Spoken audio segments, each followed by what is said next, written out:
Saudações e bem-vindo. Moçambique experimenta pela primeira vez conduzir o ano letivo 2021, neste caso, em condições adversas, em condições atípicas, isto por força da pandemia da Covid-19. Esta é uma situação que representa, em particular, um grande desafio para os docentes à escala nacional. Convidamos hoje o secretário-geral do Sindicato Nacional dos Professores, a ONP, o Sr. Teodoro Albino Mudum, para 2 dedos de conversa sobre os desafios que se impõem ao professor, tendo em conta, em particular, esta problemática da pandemia da Covid-19. Depois vamos ver também outros desafios no contexto da situação geral do professor em Moçambique. Sr. Secretário-Geral, é bem-vindo à Mídia Mais. Muito obrigado por esta oportunidade que temos hoje de podermos exprimir algo sobre aquilo que o Sindicato Nacional de Professores está fazendo, tanto em face desta doença que está a preocupar todo mundo e, em particular, o nosso país. Sr. Secretário-Geral, o que é que esta situação da pandemia da Covid-19 representa, sobretudo, para a classe dos professores em Moçambique?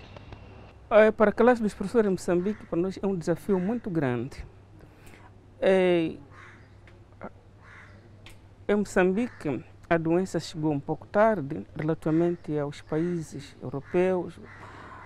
Então, depois chegou para nós, ouvíamos dizer, mas depois, quando a doença chegou ao país, ficamos a sentir na prática que era um entrave para o nosso normal funcionamento, comprometendo professores.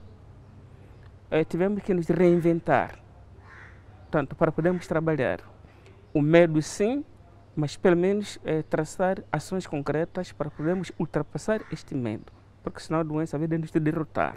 Derrotando-nos a doença, então havia de colapsar a nossa atividade de ensinar as crianças moçambicanas. Apela-se para que o professor seja cada vez mais criativo, para que em condições adversas garanta a educação do homem da manhã. Estamos a falar da presente geração escolar. Como é que a ONP se organiza para engajar o professor a abraçar com algum entusiasmo este desafio? A primeira coisa, quando nós deparamos com esta situação, há cenário 1 que nos dizia para podermos manter o contato com o aluno das classes iniciais era preciso elaborar fichas. O passo seguinte era preciso ministrar aulas de ensino à distância. Ensino à distância, aulas existiam para o nível superior, mas para o ensino primário era ainda prematuro. Nós, como professores, não estamos preparados para este tipo de ensino. Por que não estamos preparados? Os meios técnicos para podermos trabalhar com esse tipo de ensino, primeiro já não tivemos e não temos. Podemos usar, portanto, os telemóveis, mas nem todo telemóvel satisfaça, portanto, esta condição. As nossas crianças da primeira à 7ª, nem simples telefone podem mexer para telefonar aos pais nem para nós, mas tínhamos que fazer esse esforço. Mesmo para o ensino secundário, se alguns alunos tinham esse tipo de telemóveis, não tinham a técnica para poder manejar e, naturalmente, para nós próprios professores, avaliar, portanto, as próprias condições socioeconômicas do país. Portanto, há professor que não tem dinheiro para comprar este tipo de dispositivo. Portanto, eu disse, são situações que devemos procurar alternativas de como ultrapassar. Bem, o sistema de ficha nos ajudou e o próprio Ministério da Educação, então, quando criou mínimas condições, pelo menos alguns professores da capital do país pudessem ministrar essas aulas via rádio e via televisão, tanto para minimizar. Tanto foi este passo que foi dado e nós concordamos, por isso e andamos pelas escolas também a sensibilizar os colegas para poder aguentar com essas novas tecnologias. Que homem da manhã se pode esperar, um homem da manhã forjado neste contexto da pandemia da Covid-19? Neste contexto de pandemia de Covid-19, já que nós vamos para as salas, este homem de amanhã que hoje, portanto, presente ano de 2021, vai para a primeira classe, vai tendo já uma nova realidade, de maneira como que o professor vai ministrando as suas aulas, não em tempos letivos completos como antes, portanto, atendendo constante a situação de redução do número de alunos nas turmas. Então, as crianças vão aparecendo às escolas 2 vezes por semana, ora 3 vezes. Portanto, o tempo de permanência na escola está reduzido. Então, cabe a nós, professores, o pouco tempo que temos, procurar administrar no máximo, portanto, as matérias programadas para nós produzirmos um homem seguro, capaz de assegurar mesmo o desenvolvimento em todas as esferas da República de Moçambique. Mas pode-se conseguir este objetivo olhando para, vamos ser pragmáticos, olhando para as condições concretas do país? Nós não podemos conseguir totalmente. Eu falo isto porque mesmo os países altamente desenvolvidos não conseguirem, não estão a conseguir este tipo de ensino. Não vamos conseguir, mas temos que minimizar onde for possível. Tanto, dizia eu, sobretudo no meio rural, no meio urbano, é possível, mesmo com dificuldade, mas alguma coisa pode ser feita. Mas no meio rural a coisa está difícil. Primeiro, a eletricidade que não está em todos os quadrantes. Depois a internet também. Tanto a internet também. Os próprios instrumentos que nos permitem aceder à internet. Sim, não aceder à internet. As condições socioeconômicas dos próprios pais não permitem comprar televisor para ter em casa. Pode-se escutar via rádio, né, essas aulas. Às vezes a família não tem rádio. Tem rádio, não tem, portanto, pilhas para poder pôr lá. Porque as condições próprias do nosso país, tanto como outros em desenvolvimento, estão nessas condições. Portanto, em 100% não vamos conseguir, mas temos que fazer o possível para onde for necessário. O grupo-alvo deve, pelo menos, aprisionar esses conhecimentos.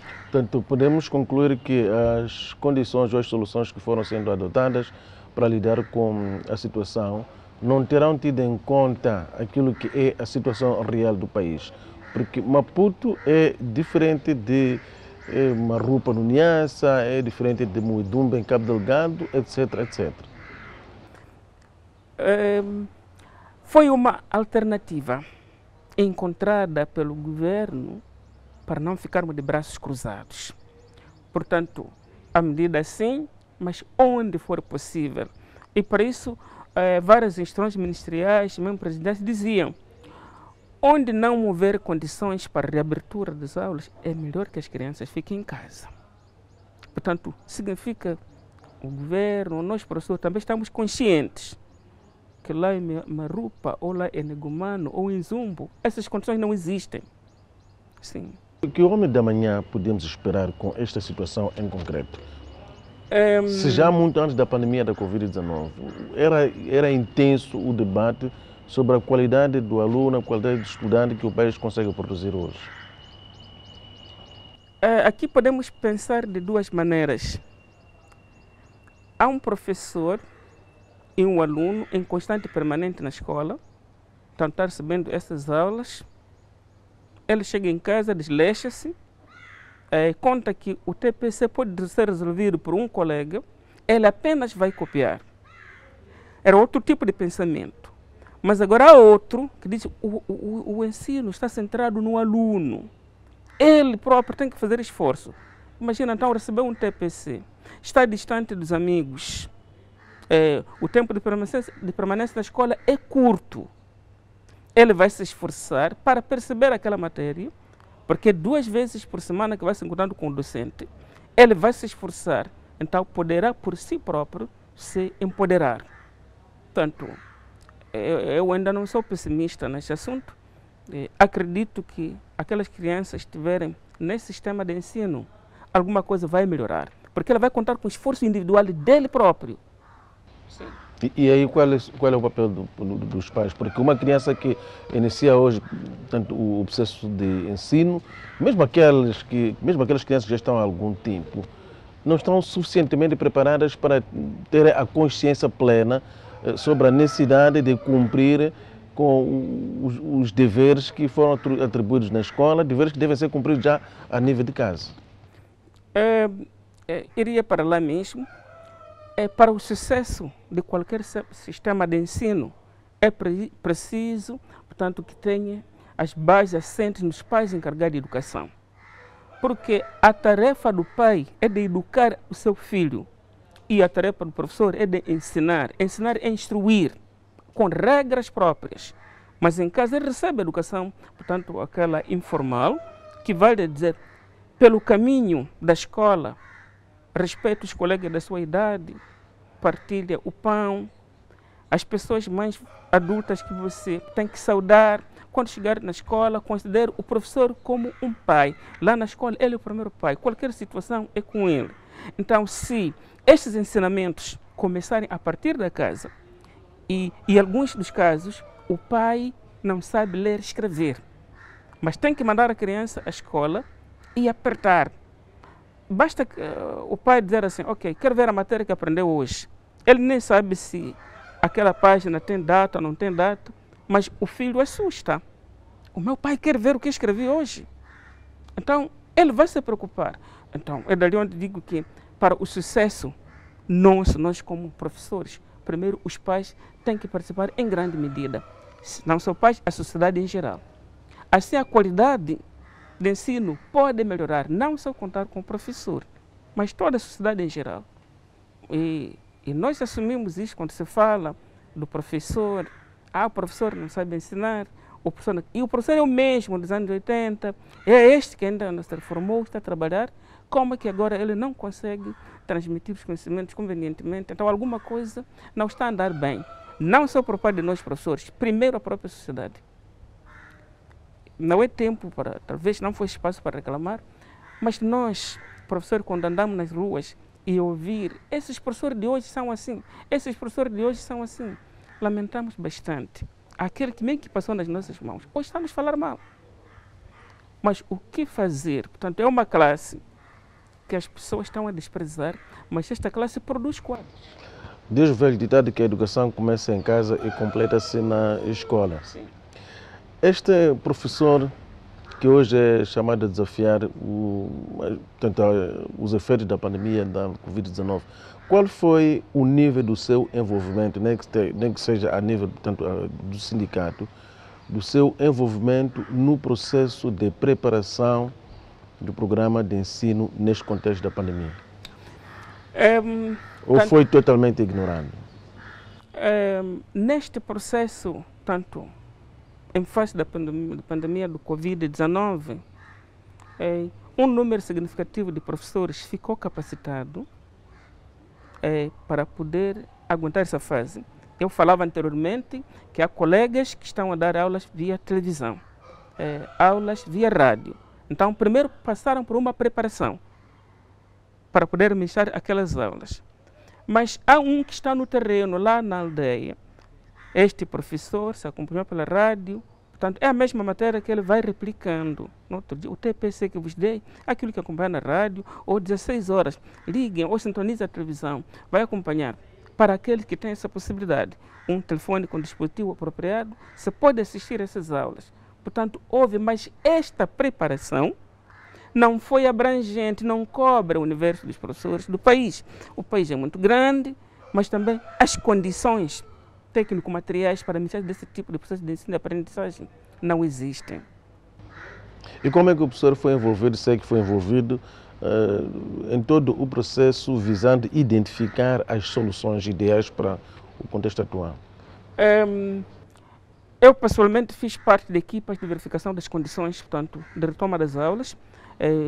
A equipa trabalhou em Gaza, trabalhou em Nhambane, trabalhou, portanto, em Manica, estivemos em Niassa, estivemos em Tete, estivemos em Cabo Delgado, em várias províncias, vários distritos e situações concretas, portanto, de cada uma das escolas pré-selecionadas na altura para reabertura, se existiam condições ou não.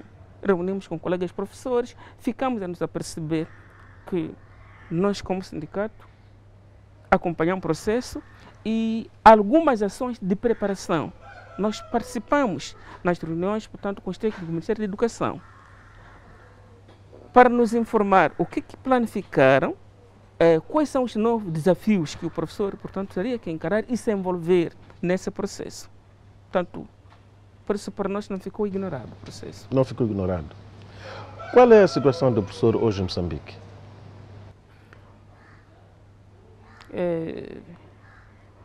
A situação em termos de... A situação socioeconômica do professor em Moçambique. A situação socioeconômica do professor não é das melhores. Não é das melhores, portanto, nós reclamamos muito com professores. Primeiro dissemos que aquele salário está aquém das nossas possibilidades, mesmo em termos relativos. Portanto, há um que tem um agregado um pouco mais, contando a família africana, não só conta com seus filhos, está com sobrinhos, ora netos, toda a responsabilidade dele. E este professor às vezes quer aumentar o nível de seus estudos. Desistem. Como custear o estudo de seus filhos, dele próprio, e muitas das vezes a casa do professor na comunidade onde está, quando comparada com algum camponês, até a casa deste camponês, a partir do esforço dele, portanto do campo, está melhorada do que de um professor. E dali a sociedade começa a desprezar. É um professor que recebe trabalho, nem conhece o ordenado que ele tem. E há muito interesse para estudar, os professores. Então, pouco estudam. Por acaso, anualmente, o Ministério da Educação disponibiliza a bolsa de estudo, mas é que nós somos muitos. Tanto de uma vez, poderá obrigar a fechar algumas escolas, mas anualmente há um número determinado que entra para um nível. Seja, quando falo de continuar com os estudos, aqueles que não têm o nível secundário concluído, aqueles que não têm o nível médio, aqueles que precisam do nível superior, outros fazem mestrado, então está a acontecer. Sim. Mas o grande problema está apenas no salário ou há outros indicadores que precisam de serem discutidos quando olhamos para a situação do professor? Eu estava porque se costuma dizer que o salário não é tudo, né? Sim, o salário não é tudo. Eu estava a falar disso porque na nossa pobre maneira de pensar, pensamos que o salário é um catalisador para um passo à frente. Se ele tem muito pouco, você não consegue comprar uma bicicleta ou uma moto para chegar muito cedo ao local de serviço. Ou para ter cuidados de saúde, pelo menos garantidos. Nós temos direito de reclamar sempre que aquele nosso cartão de assistência médico-medicamentosa não serve em algum sítio.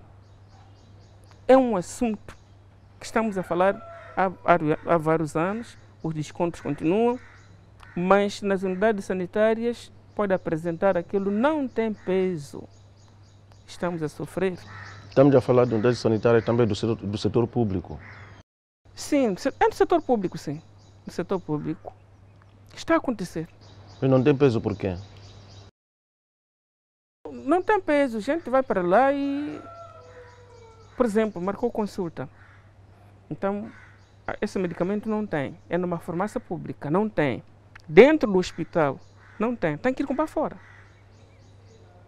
Então, o que estou a falar, mês para mim, já deve ter acontecido por volta de 3 vezes. Estou aqui na cidade de Maputo, vou a uma unidade sanitária pública para lá, quero. Não tem lá, mas então tem que ir na farmácia vizinha, que é privada, o medicamento existe. Então, aquele desconto, para onde? Então, alguma coisa que deve ser melhorada. Sim. Essa preocupação é mesmo de todo professor. Eu acabo de regressar ontem na Nampula, estive lá reunido com membros do Conselho Nacional da UNP, residentes lá, colocaram a mesma questão. Então, em todas as províncias, estive lá para Cabo Delgado, trabalhei lá, a situação é a mesma. Portanto, nós não temos habitação. Agora, como conseguir? Uma empresa privada já disse, ok, nós podemos construir agora uma casa para si, pagável 25 anos, então, mas quando começa a ver o salário, só a entrada, primeiro para ter aquela casa, ele tem que trabalhar 2 anos, até quanto, para ter aquele dinheiro, e não deve comer para reunir aquele valor. Na sua opinião, senhor secretário-geral da ONP, como é que é feita a abordagem geral da situação do professor em Moçambique por diferentes setores? Porque estamos a falar de uma de um segmento da sociedade que, de uma ou de outra forma, acaba tendo portanto, uma visão mais transversal. A situação do professor não depende necessariamente apenas da educação. Outros setores de atividade são chamados a dar a sua parte. Deveria assim acontecer, portanto, seria mesmo do nosso desejar, ou seja, era de esperar que assim acontecesse, mas as pessoas estão a olhar apenas o Ministério da Educação, que pode apoiar no professor. O Ministério da Educação também não tem tudo para poder dar ao professor. Formou, talento, outro segmento da sociedade deveria mesmo apoiar o professor. Mas eu estou a dizer, nós somos desprezíveis mesmo. Até órgãos de comunicação social, basta num sítio onde as pessoas estão sentadas ali e um professor está lá, tocou num copo de álcool, é este que é visto. Os professores em Moçambique são assim. E há um pormenor que eu queria aqui sublinhar. Nós, como professores, temos carga horária. Tanto a partir do sexta, o EP2, vários professores que entram na mesma turma. Nós temos um horário. Portanto, há quem entra às 7, sai um tempo assim. Mas há dias que o professor vai para a escola, só tem 3 tempos. Trabalhou e voltou, vai para casa. Sentou num sítio para tomar um café, não sei, mas como é um bar, encontrei um professor. 10 horas está a beber. Mas ele não sabe que hora entrou. Primeiro não conversou com o professor. Esses andam a beber. Então, esses barquinhos são meus professores. Então, é um problema. E, ademais, se tiver uma camisa dessas, com o logotipo da UNPL, mas a nossa camisa põe qualquer, pode não ser professor. É roupa. A pessoa põe. Então, nós estamos sempre desprezíveis, estou a dizer nós, mas nós queríamos que fôssemos considerados, tivemos no nosso lugar. Eu queria contar uma pequena história nas redes do WhatsApp. Nós, professores, no ano passado, lançamos muita mensagem.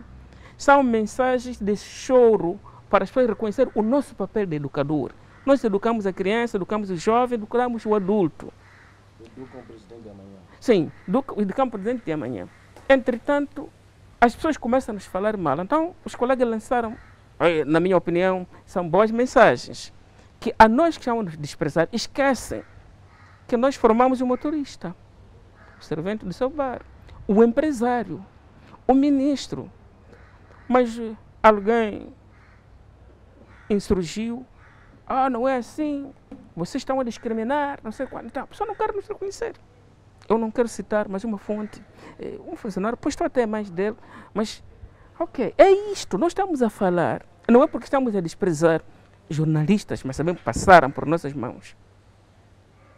Qualquer, mesmo carpinteiro, foi lá na escola para ele poder usar bem aquela fita dele. Trabalha conosco, mas por quê?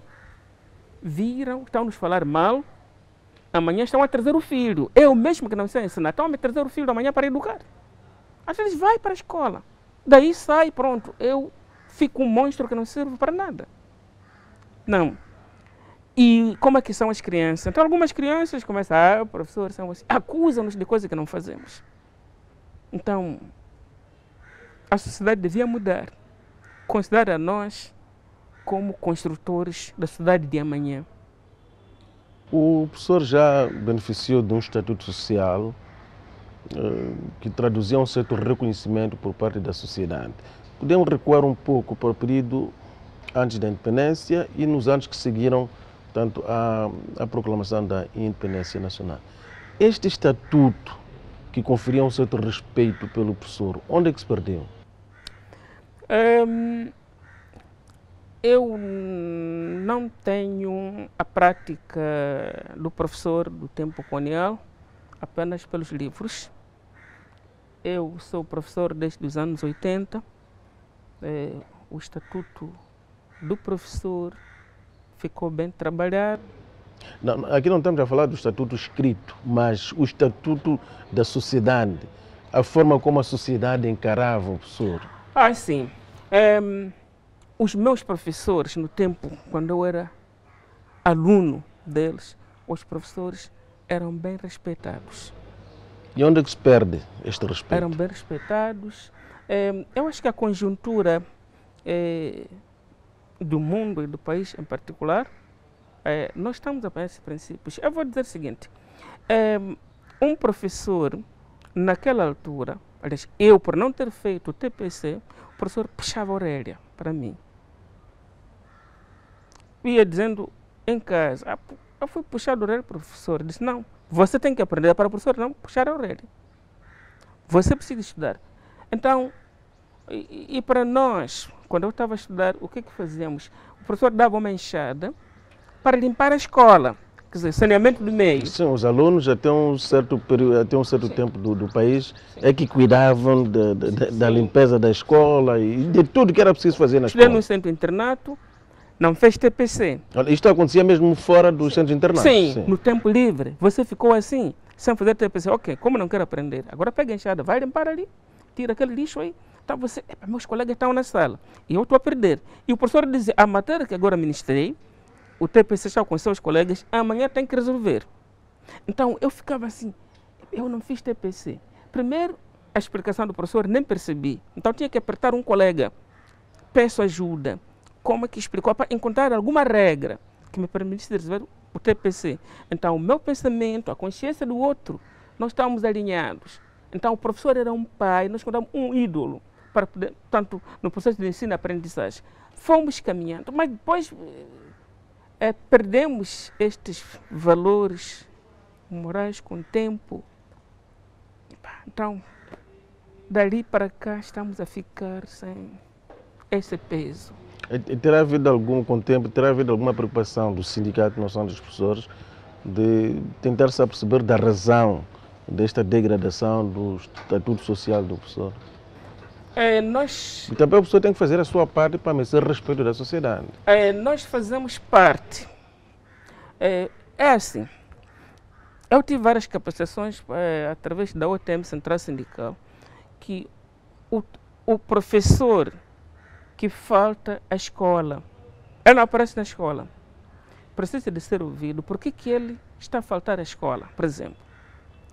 Ele está a faltar à escola, tem problemas dele, sociais, lá em casa, com a família, e ele não sabe a quem se conduzir para pedir apoio de solucionar o problema, então decide faltar ao serviço.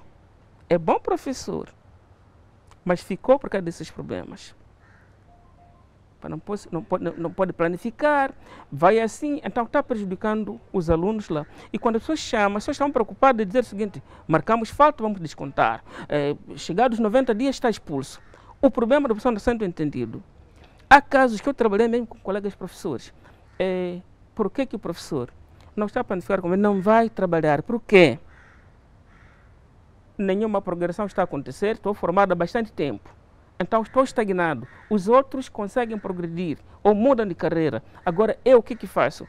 Então o problema deste professor está ali, na progressão. Então nós não percebemos. Então o gestor de educação não procura perceber. É diretor pedagógico e pronto, faltou. Quero justificar, não quero ouvir. Então, isso contribui. Quer dizer, não concluiu um curso, ele sabe que agora vai se aumentar no meu salário alguma coisa, para eu comprar aquele sapato que eu não conseguia.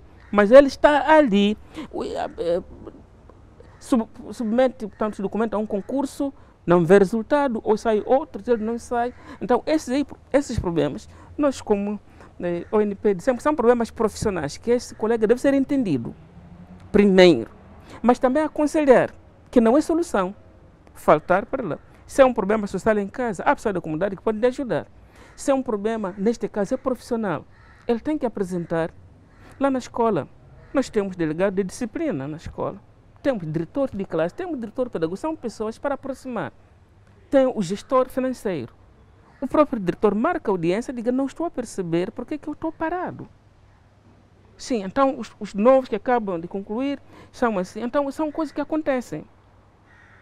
E isto mesmo que desmoralização. Então, temos trabalhado nesse sentido para descobrir onde está o problema deste colega. Então, e assessorar. E dizer a ele, agora tem que cumprir com as normas do Estado, mas o caminho certo para si é este. Não pode prejudicar a criança, porque a Constituição da República de Moçambique considera. Portanto, é um direito para a criança poder aprender. Aqui, tanto como em qualquer parte deste mundo. A criança tem que aprender. Não pode ser você prejudicar por causa de seus problemas em casa, ou problemas que tem com a sua própria profissão. Então, isto tem lugar para poder apresentar. De tudo isto que eu estou a falar, está enquadrado dentro de um código de conduta do professor moçambicano. São 5 princípios que o professor deve seguir. E qualquer disciplina que ele faz está a violar um desses princípios do código de conduta do professor moçambicano. Senhor secretário-geral, qual a magnitude da problemática da progressão nas carreiras, na classe dos professores? Fala-se muito disto todos os dias. Este assunto eu poderia dizer que está minimizado. Está minimizado porque houve tempo em que não era só para a educação, vários setores, né? Como eu falo da conjuntura socioeconômica mundial e do país. Mas nos últimos 3 anos para cá, a situação não é como era antes. E nós saudamos, de facto, esta posição do governo, porque estamos a conseguir, portanto, mudar de carreira, progressões estão a acontecer.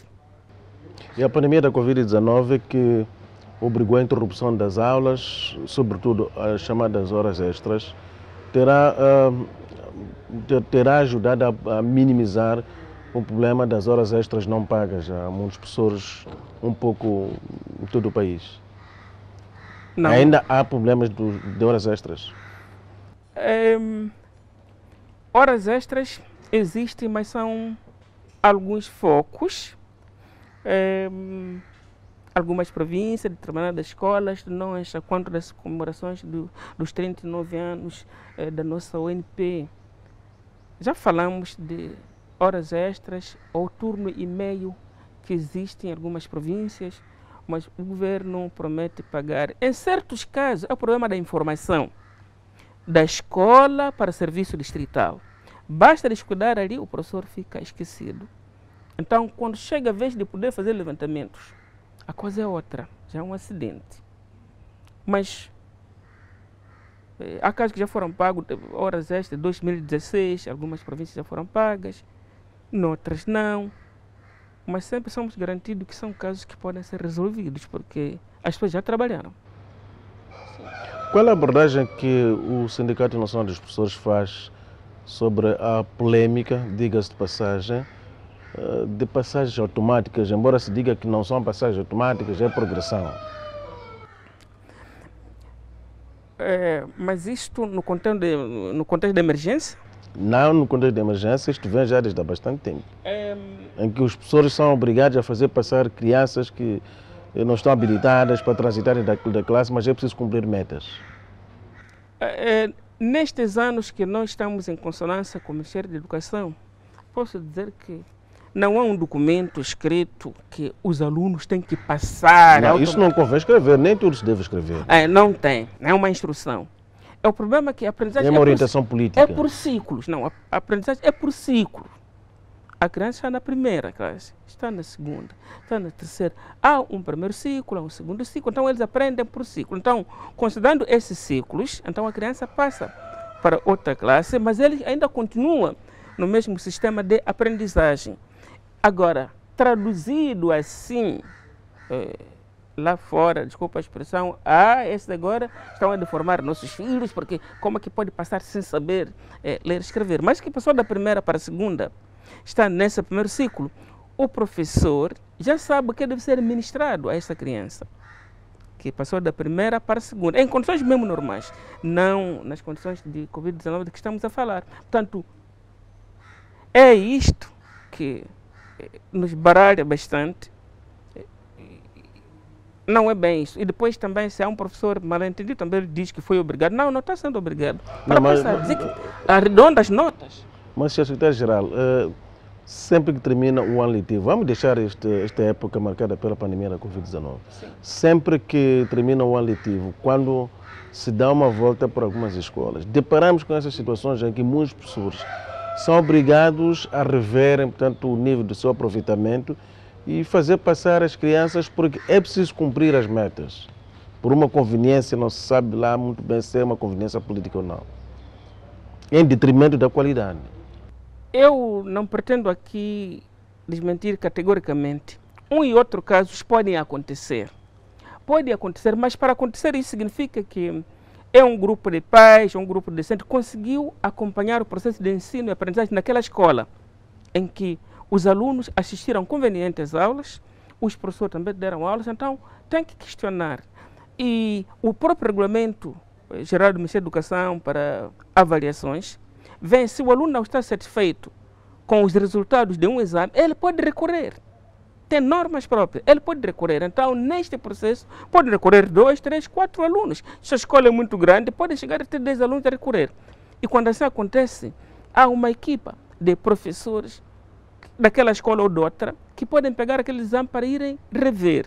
E há esses casos em que falta de 1/10, a criança então tem que passar, e passa. E há casos em que a criança mantém qualquer resultado. Mas o ordenamento do secretário-geral tem critério. Há um critério muito objetivo, científico, que define quando é que se deve fazer o ordenamento por defeito e quando é que se pode fazer o ordenamento por excesso. Eu vou dizer o seguinte, por exemplo, no regulamento do ensino secundário, né, que nós já tínhamos, a criança foi para o exame, são 9 disciplinas, e dizia-se que a criança que tiver uma nota mínima, até de 7 valores, 7, restantes têm notas positivas. Mas só por causa de 7 tem que ficar. O Conselho de Notas pode votar um valor. Para ele ter 8, portanto, passa com o 8. Mas isso já não, para ele, não ser prejudicado por causa de um valor, ou mesmo décimas, que faltam nesses alunos. Portanto, gente, em vez de um valor é só 0,5. Então, esse 0,5, traduzido na pauta, já tem um 8, em vez de dar um valor inteiro. E isso não pode acontecer em mais de 2 disciplinas, porque senão esse aluno só passa por não saber nada. Há condições técnicas próprias para cada subsistema de ensino. Todo o esforço, o comportamento do aluno, o aluno nunca faltou, mas pronto. As pessoas vão fazendo o exame que estão a bater. Qualquer concurso é de passar. Quantos estão a concorrer para quantas vagas? Então, isso cria medo nas pessoas. Há crianças que não conseguem responder na sala de aula uma pergunta, mas um trabalho escrito, o professor, ele não precisa de abrir o caderno, tem boa nota, mas quando ele levanta, não sabe encarar os colegas que estão aí na turma, e o professor lá em frente, ele acha que está mesmo no julgamento, treme. Mas o professor tem que conhecer seus alunos, que este aluno tem esse tipo de situação, então a consideração é outra. É assim que um professor formado pode trabalhar com a sua turma.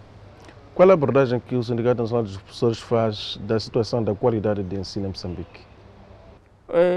Eu dizia que a qualidade não é relativa.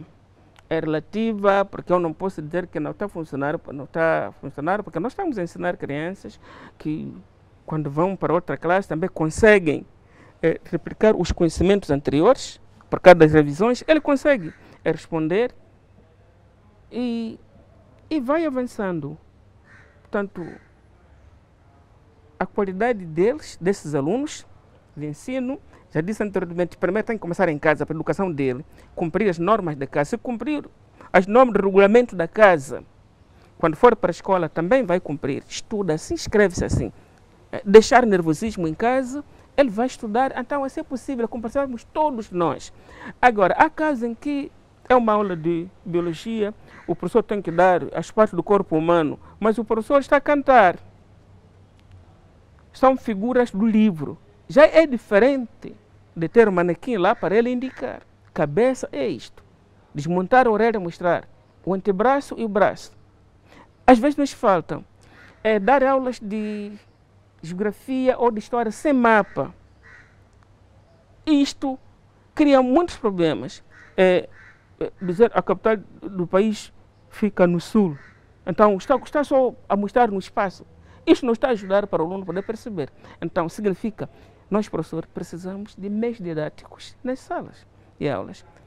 Mas também se diz assim, se o professor não tem esses meios, ele pode produzir os meios didáticos a partir do grupo de disciplina, e há meios didáticos que podem ser produzidos com os próprios alunos. É só arranjar cartolina e dizer aos alunos irem criar algum mapa, e com a ajuda do professor, mas pode ser na sala, e marcar quais são as províncias de Moçambique, ou localizar os graus, né, que o nosso país tem em caixa, para melhor indicar que todo o leste de Moçambique é o Oceano Índico. Então, essas coisas... Naquele tempo éramos obrigados a conhecer com alguma profundidade até a geografia de Portugal, mas muito menos conhecemos até a geografia da província onde nascemos, até do distrito. Sim. Então, é isto. Mas houve uma fase, aqueles manuais da quinta classe, já começavam as crianças a aprender o que está mais próximo de si, ele conhecer em que distrito está, posto administrativo, até conhecer seus dirigentes locais. E depois avançava a conhecer o mapa da província dele, assim estudava-se, até conhecer, o país todo é este. Eu dei geografia na turma de sexta classe. Eu falava da agricultura na África, era preciso dizer o que se produz no Egito, qual é o produto de rendimento lá. Mas com o mapa, está aqui, então ele tem noções que, afinal de contas, isto é assim. Então, na falta desses meios e falta da iniciativa de mim próprio como professor, aquelas aulas são simples palestras. Agora, o que esperamos na avaliação, se ele não conhece coisa na prática? É um problema. Canta na sala de aula, sai, no dia seguinte traz o mapa, o aluno não está a perceber nada. E é uma situação ainda muito mais grave, que é isto. Citando novamente aqueles tempos, os alunos cantavam com muita facilidade, dominavam mesmo a meio de sono, diga-se de passagem, o hino de Portugal, mas hoje são muitas as crianças moçambicanas que muito mal conhecem o nosso hino nacional. Sim, são estes problemas. E porque nós, lá no Sindicato Nacional dos Professores de Moçambique, percebemos às vezes algumas culturas, algumas confissões religiosas que estão a proibir para o aluno não respeitar os símbolos da nação, porque só tem que conhecer Deus. Então, hino nacional, para eles, está não sei, não existe. Então vão para a escola, recua. Eu conheci um professor, meu amigo, que não queria assistir a reposição de coroa de flores na praça. Vir para lá e me fugir. Fui conversando, chamei para saber o que é. Hino, ela dizer que eu nunca cantei o hino. Afinal, era uma confissão. Ele deu uma confissão religiosa que não permite essas coisas. Portanto, ele não tem um chefe, diz não há chefe aqui na terra. É um professor, agora é um licenciado. Fiz a minha parte de mostrar a ele, como professor, e a necessidade de estar lá na Praça dos Heróis e ver as pessoas a chorar por aqueles que fizeram este país, contribuíram em vida, e aqueles que agora contribuem e cantaram o hino. Dali convenci. Isto aconteceu. Porque essa pessoa vive, eu também estou, converso com ele. Então precisamos de um trabalho, por isso eu dizia assim, é preciso conhecer a origem do problema, a situação de cada um. Eu consegui perceber qual era o problema dele. A religião dele não lhe permite. Então, esses são muitos fatores. Agora, imagine na mesma turma, são crianças da primeira classe que, por vez, vão para a escola. Algumas crianças, vamos supor, pode ser 5 ou 10, são daquela congregação religiosa. Estão a proibir que logo ao sair, não sair para fora, até basta dizer que não vou te dar a minha bolacha, fica lá. Essa criança vai seguir.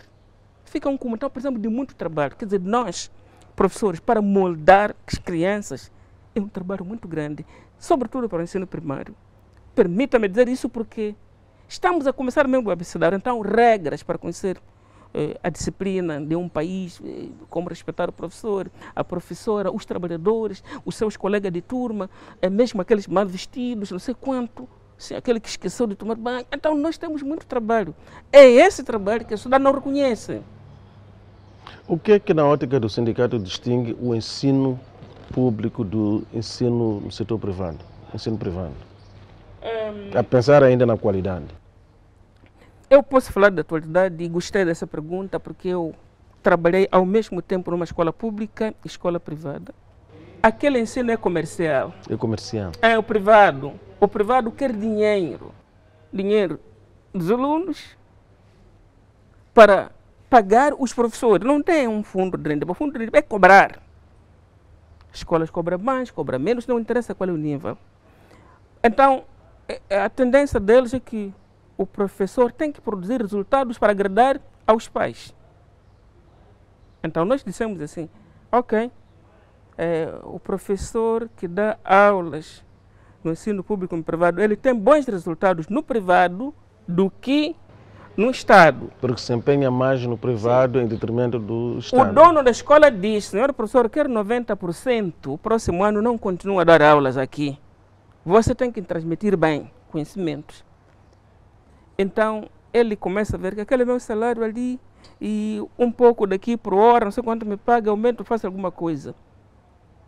Eu não acredito que algumas escolas, o ensino público está transmitido como deve ser. Estão com normas do dono. Isso não cumpre com essas normas, chumba muito. As pessoas dizem, tentar falar do ensino privado. Ensino privado, sim, o ensino privado começa a dizer, mas o dinheiro que eu gastei para lhe pagar e me fez chumbar tanto. Por exemplo, o Estado quer saber, percentagem, o que está a fazer? Está a contribuir, sim, para minimizar enchente nas escolas. Mas em muitas dessas escolas, eu digo que os conhecimentos não estão bem. E como é que influi a questão da superlotação das turmas na qualidade do ensino? A superlotação das turmas, eu começo primeiro por dizer o seguinte, nós não temos limitação nos nascimentos aqui em África, sobretudo em Moçambique. É riqueza ter muitos filhos para formar na machamba, ou ajudar a derrubar árvores para a carpintaria, ou ajudar a puxar rede na pesca. Então temos muitos filhos. Então estes filhos... É a questão da natalidade. Então, lá na escola, como é que ficamos? Este que é um problema e não vale a pena insistir. Faça planeamento familiar, está a limitar o nascimento da nossa família. Deus é que sabe. Vai saber parar. Algumas regiões também dizem, não pode cortar, tem que nascer. Então, esta consciência que nós temos, naturalmente que as escolas continuarão a ser enchentes. E constroem-se escolas todos os anos, mas os números sobem todos os anos. Primeiro temos que perceber onde é a origem desses enchentes. Estão a nascer muitos. É bom para desenvolver o país, mas temos dificuldade. Quando é que finalmente vamos ter a ONP sindicalizada? Olha, nós como ONP, no nosso 4º Congresso de Toda Matola, em 2019, em agosto, aprovamos instrumentos legais para a transformação da ONP em sindicato. Já nos transformamos em sindicato, nós internamente. Falo internamente porque ainda não fizemos o registro. Reunimos a documentação. Assim que estou a falar aqui, os colegas estão ali reunindo alguma documentação.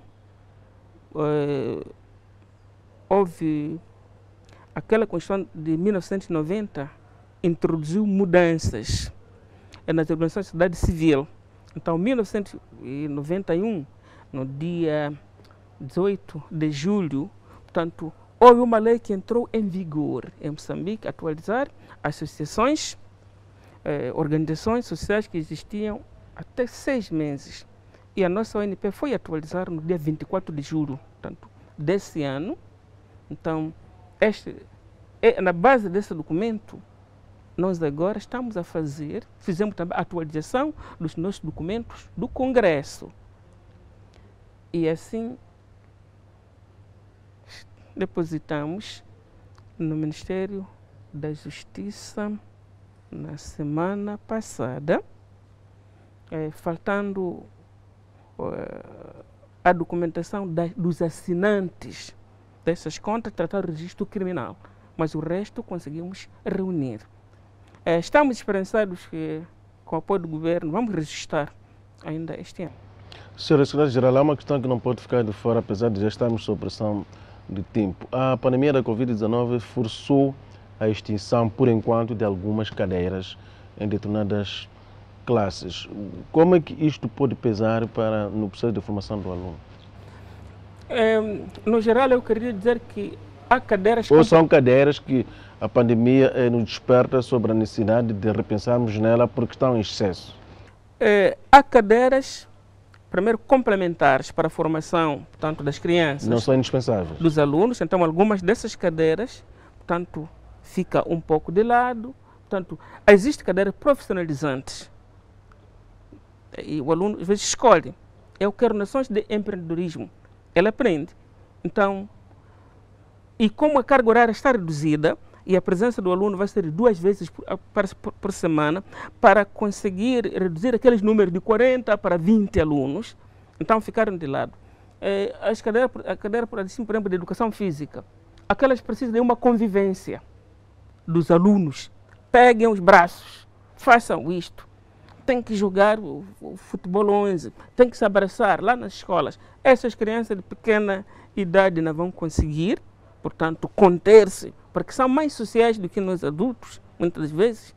Então, estão um pouco de repouso. Quando a situação normalizar, voltam assim. Mas as cadeiras nucleares continuam, reajustadas apenas as cargas horárias dessas cadeiras. Teodoro Albino Mudumbe, secretário-geral do Sindicato Nacional dos Professores, o UNP, foi nosso convidado a este espaço para 2 dedos de conversa. Refletimos sobre a situação do professor, os desafios que se impõem a esta classe, tendo em conta a pandemia da Covid-19. Obrigado por ter escolhido a nossa companhia. Continue ligado a nós, porque mais propostas vêm aí e ainda são muito mais aliciantes.